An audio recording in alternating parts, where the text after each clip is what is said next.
ഇന്നത്തെ മന്ത്രിസഭാ യോഗത്തിൽ ഒരു പ്രധാനപ്പെട്ട തീരുമാനം തിരുവനന്തപുരം കാസർഗോഡ് സിൽവർ ലൈൻ പദ്ധതി റദ്ദ് ചെയ്ത് ഉത്തരവ് പുറപ്പെടുവിക്കാനുള്ള തീരുമാനമെടുത്തു.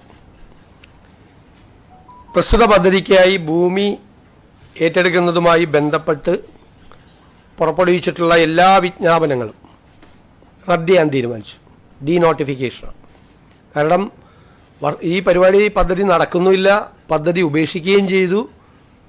നിരവധി വർഷങ്ങളായി ഈ ഭൂമി വിൽക്കാനോ വാങ്ങാനോ ഇതൊന്ന് പണയപ്പെടുത്താനോ മകളുടെ വിവാഹത്തിന് ഒരു ലോൺ എടുക്കാൻ പോലും പറ്റാതെ ഈ സാധാരണക്കാരായ ആളുകൾ മുഴുവൻ വിഷമിക്കുകയാണ്.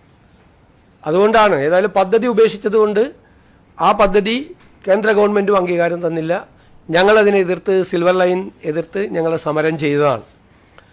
അതിൻ്റെ അടിസ്ഥാനത്തിൽ ആ ഉത്തരവ് റദ്ദാക്കാനും ഈ ഭൂമി ഏറ്റെടുക്കൽ നോട്ടിഫിക്കേഷൻ ഡീനോട്ടിഫൈ ചെയ്യാനുമുള്ള സുപ്രധാനമായ തീരുമാനമെടുത്തിട്ടുണ്ട്.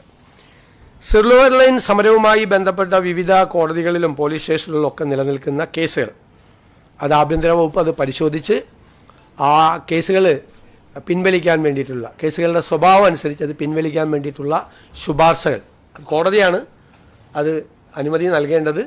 കോടതിയിലേക്ക് ഗവൺമെൻറ് അതിനുള്ള ശുപാർശ കോടതിക്ക് മുൻപാകെ നമ്മൾ സമർപ്പിക്കാൻ തീരുമാനിച്ചു.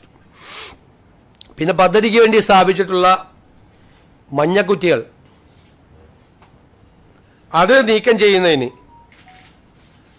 റവന്യൂ വകുപ്പിന് നിർദ്ദേശം നൽകിയിട്ടുണ്ട്. നീക്കം ചെയ്യാം, മഞ്ഞക്കുറ്റികളെല്ലാം മാറ്റും. ഏറ്റവും പുതിയ വാർത്തകളും വിശേഷങ്ങളും വിരൽത്തുമ്പിലറിയാൻ സീ മലയാളം ന്യൂസ് എല്ലാ ഡിജിറ്റൽ പ്ലാറ്റ്ഫോമുകളിലും ലഭ്യം.